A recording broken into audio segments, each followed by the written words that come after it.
Me. The one my voice Okay, so before we go into the benefits of peace, I just want to ask, what is peace? What is peace? You can say it in your local language. Don't mind if they. Can anyone try? What do you understand by peace? Forget about dictionary definition, but when you hear peace, what do you think it is? Yes. Tell us again. Peace yana nufin zaman lafiya a cikin Nigeria namu. Okay. My interpreter.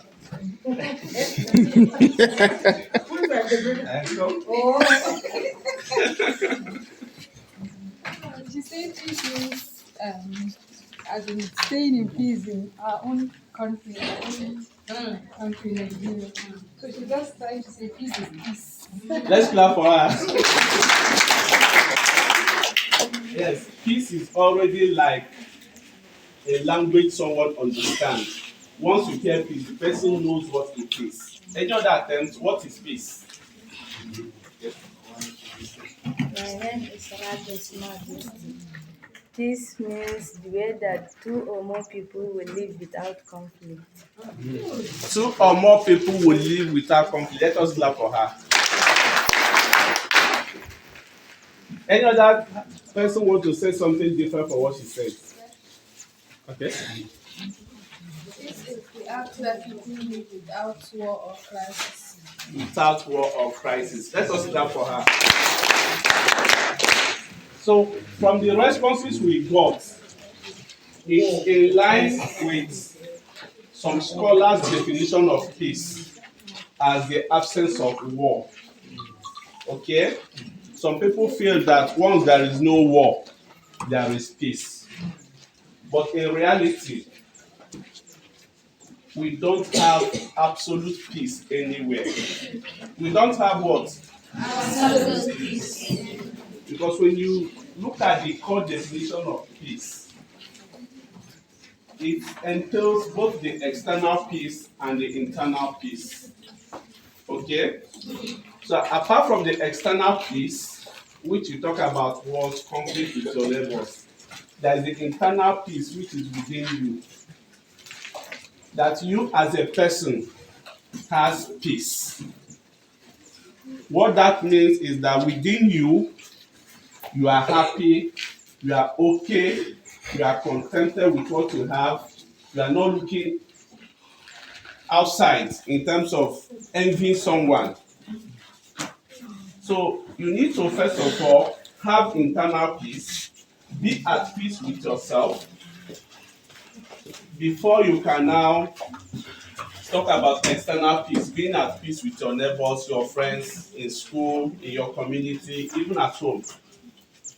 So when you look at peace holistically, it involves the internal peace and the external peace. And that is why we talk mostly about relative peace, because there is no absolute peace. There may be, just as we are talking about Gombe, there is no war in Gombe.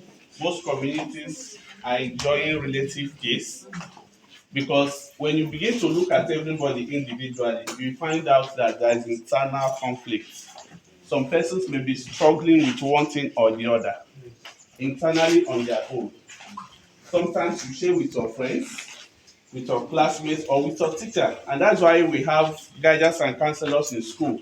Because sometimes as you are growing up, you'll be battling a lot of things, especially as girls. There are stages you get to in life.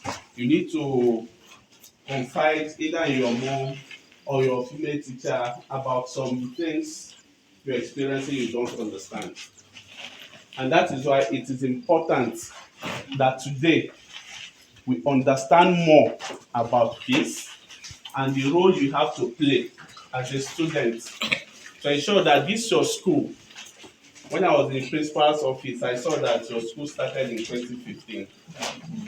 So you'll be 10 years next year, right?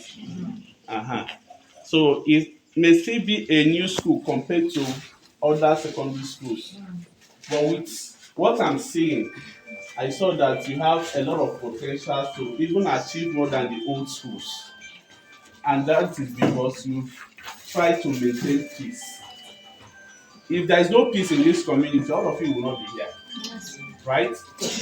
So it is important to understand that peace is key for us to survive as human beings. Peace is key. And there is no sacrifice that is too much for peace. Okay? When we talked about forgiveness during her speech. And to be honest, without forgiveness, you will not have peace anyway.